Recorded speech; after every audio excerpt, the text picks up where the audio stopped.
we now discuss a localized version of the positive mass theorem. More precisely, we start with the positive mass conjecture with arbitrary end. So suppose that M is an arbitrary complete Riemannian manifold of dimension at least 3, which has non-negative scalar curvature.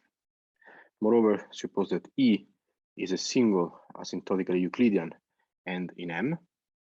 Then the conjecture is that the ADM mass of the end E must be non-negative as well.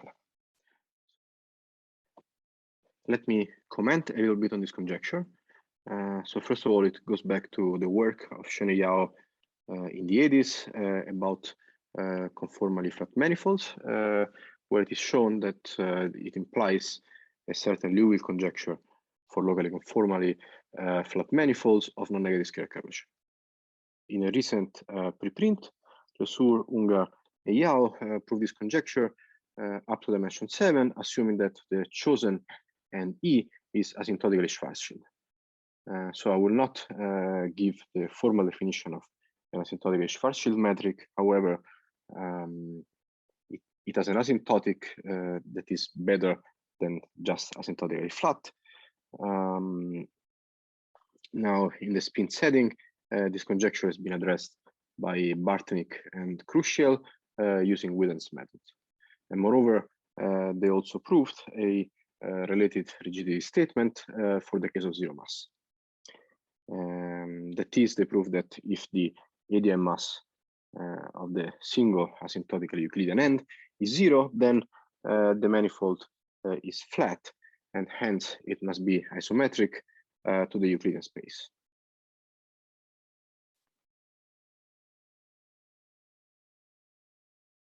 We now review the approach of Lesueur, Ungar, and Yao on the positive mass conjecture with arbitrary ends.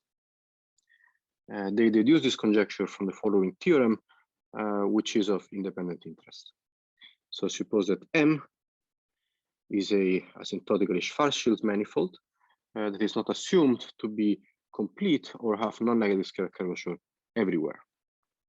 Moreover, let U1 and U2 be nebulous of infinity with U2 with the closure of U2 contained in U1.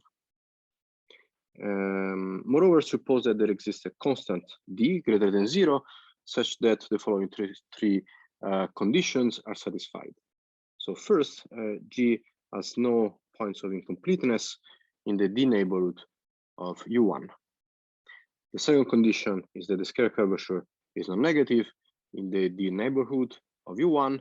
And finally, the third condition is that the scalar curvature satisfies the following inequality on the closure of U1 minus U2. So this inequality said that skull G in this set is greater or equal than, well, than a quantity that depends on D and on the distance between U2 and the boundary of U1.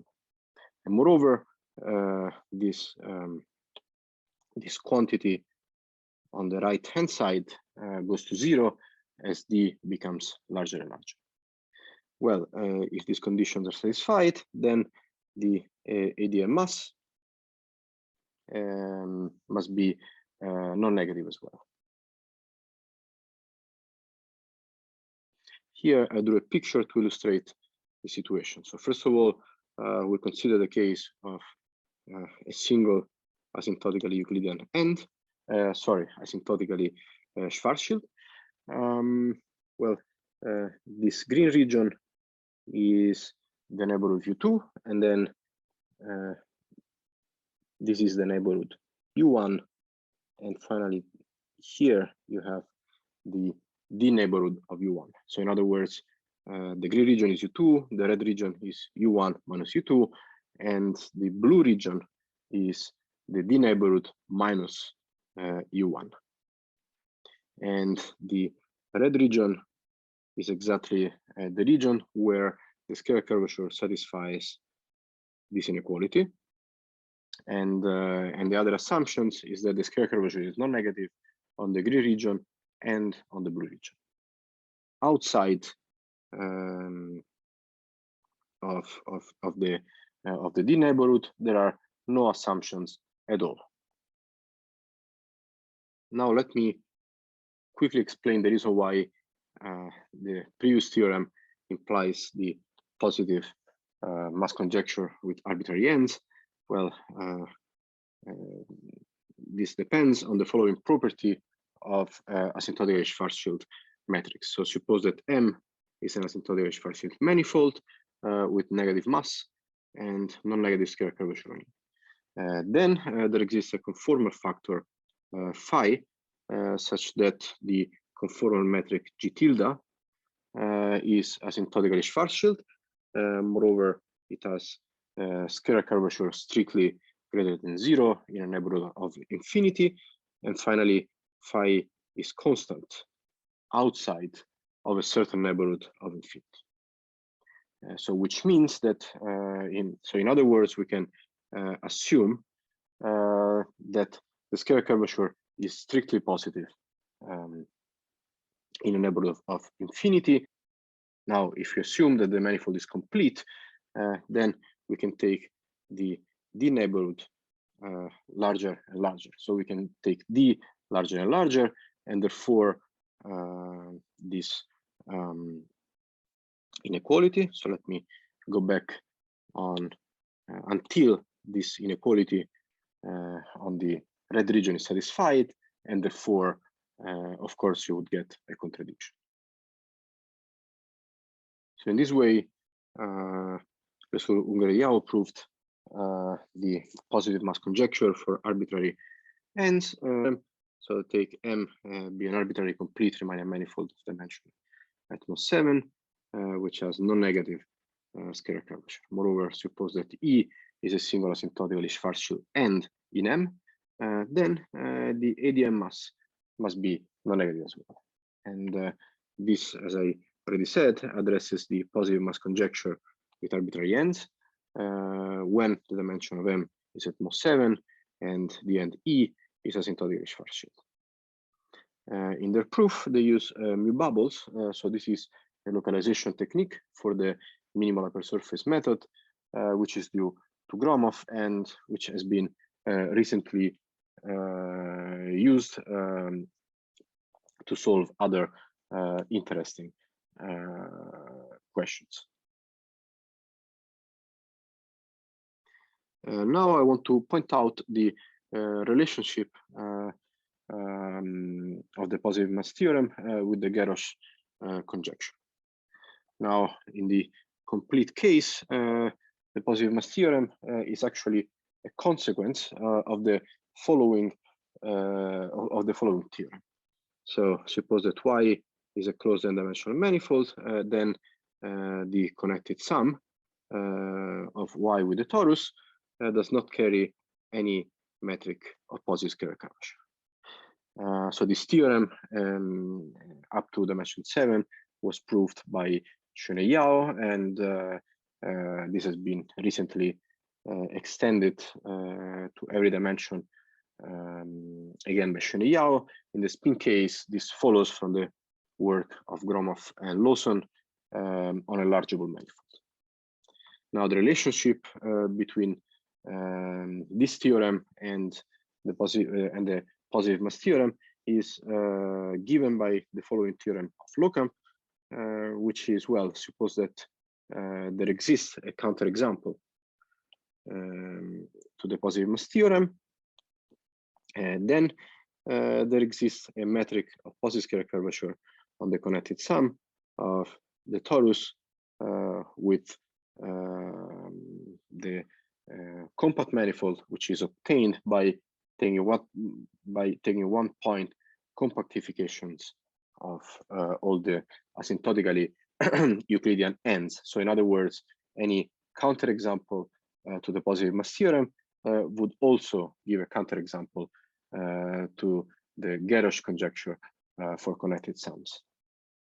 Now it's natural to ask what happens in the non-compact case.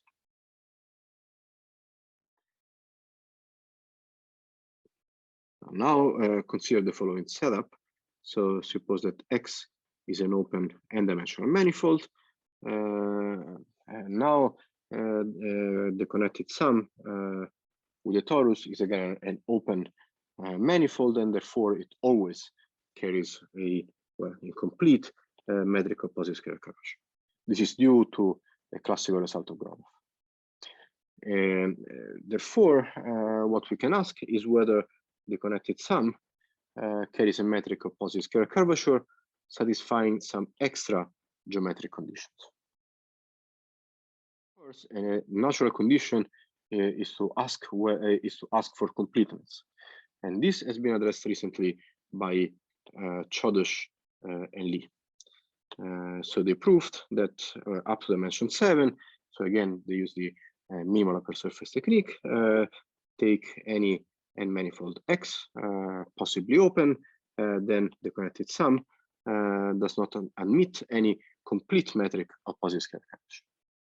So they actually also proved a rigidity statement that I will not discuss in this talk.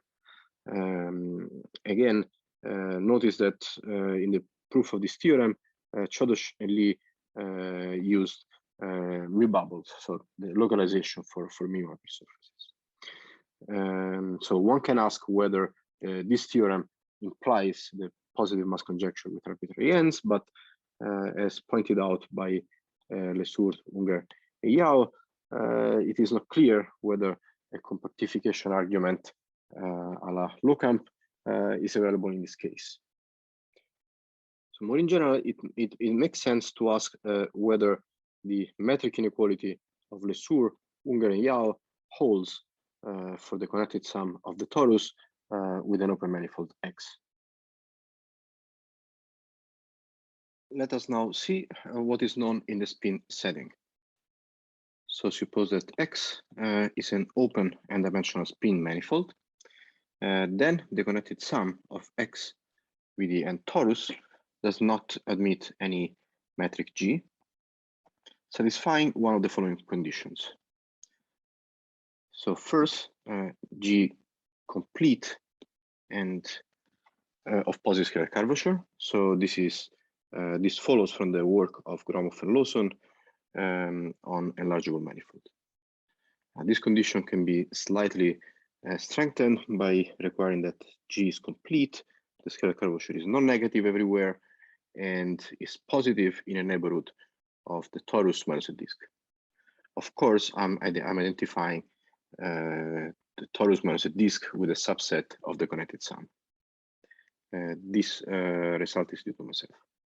Finally, there is a third class of metrics that can be ruled out. So in particular, if there exists codimension 0, some manifolds with boundary omega-1 and omega-2, such that these inequalities inclusions are satisfied, and moreover, there exists constant kappa greater than 0 and L between 0 and pi over n square root of kappa, such that the scalar curvature is non-negative in omega-1 and is bounded from below by kappa n times n minus 1 in omega-2 minus omega-1. And finally, the mean curvature of the boundary of omega-2 is greater or equal than minus the square root of kappa times the tangent of n, of this expression, and the distance between the boundary of omega-1 and the boundary of omega-2 is greater than L.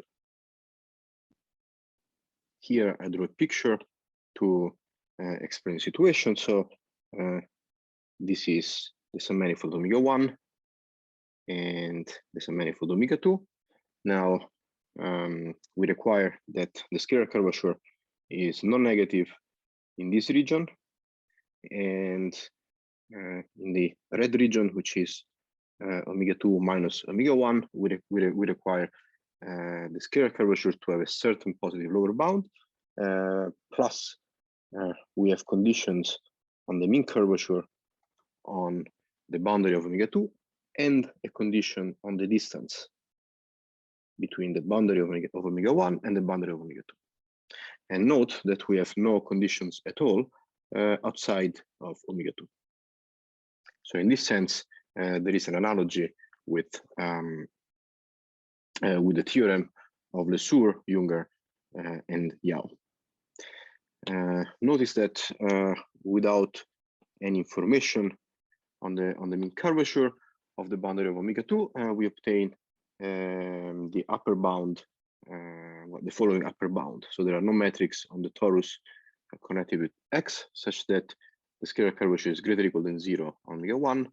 And again, we keep the same lower bound in omega 2 and omega 1, and the distance between the two, between the boundary of omega 1 and the boundary of omega 2 is greater than this constant.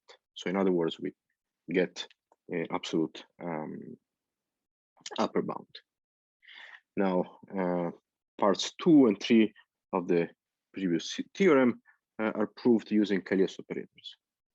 So Cagliostro operators are a localization method for Dirac operators, which is obtained by adding a potential to the Dirac operator. And this method has analogies with Gromov mu bubbles. We now state the main question that I want to discuss in this talk in the spin 7. So consider the following situation. So let X be a complete asymptotically Euclidean Riemannian manifold with compact boundary. Now suppose that X0 and X1 are codimension 0 submanifolds, well, such that these inclusions are satisfied, and such that X0 contains all asymptotically Euclidean ends of X. Moreover, suppose that the scalar curvature is greater or equal than 0 on X and is greater or equal than a certain constant, than a certain positive constant on X1 minus X0. Then the question is whether the Dirac localization techniques can be used to relate the distance between the boundary of X1 and the boundary of X to the ADM mass of the manifold X. So in other words, we are asking whether you can use localization techniques to get an inequality which is similar to the one of Lesueur-Ungare-Yau. This is the picture. So notice that it's different from the previous one, because in the previous one we were using information only on this part of the manifold. Now we want to use information on the lower bound of the scalar curvature on this region and the distance to the boundary. Now, if we can answer this question, then we would expect similar results to hold also in the case of the Garrosh conjecture